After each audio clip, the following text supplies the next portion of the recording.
সালাম আলিক শেখ আলিম সালাতুল্লাহ। একজন বোনের বয়স ৪৫ বছর, ডায়াবেটিস আছে, আল্লাহ শফা দিক। অনেক দিন থেকে তার দাঁতের অনেক সমস্যা। তিনি ডায়াবেটিস হাসপাতালের একজন মহিলা ডেন্টিস্টের কাছে চিকিৎসাধীন আছেন।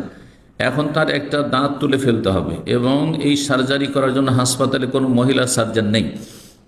দাঁতের অন্যান্য কাজ মহিলা ডাক্তার করলেও দাঁত তুলে ফেলার কাজটা পুরুষ সার্জন করেন। এমত অবস্থায় তিনি কি করবেন? জায়েজ রয়েছে যদি সম্ভব হয় তার পক্ষে, যে অন্য আশেপাশে আরও বা কোনো হাসপাতাল আছে যেখানে মহিলা সার্জন আছে আর সেখানে সে আর্থিক দিক থেকে পৌঁছিতে পারবে, তাহলে সেখানে সে রেফার নেবে অথবা সেখানে গিয়ে এই সার্জারিটা করাবে বা দাঁত তুলবে। আর যদি সেটা সম্ভব না হয়, এরকম জরুরি হয়, তাহলে মহিলা রোগীর চিকিৎসা পুরুষ ডাক্তার কাছে জায়েজ। এইগুলো বিস্তারিত এর আগে আলোচনা করেছে প্রশ্নোত্তর পর্বে। ১ নম্বরে রাখতে হবে মহিলার চিকিৎসার জন্য, মহিলা রোগীর চিকিৎসার জন্য মুসলিম মহিলা ডাক্তার ১ নম্বর।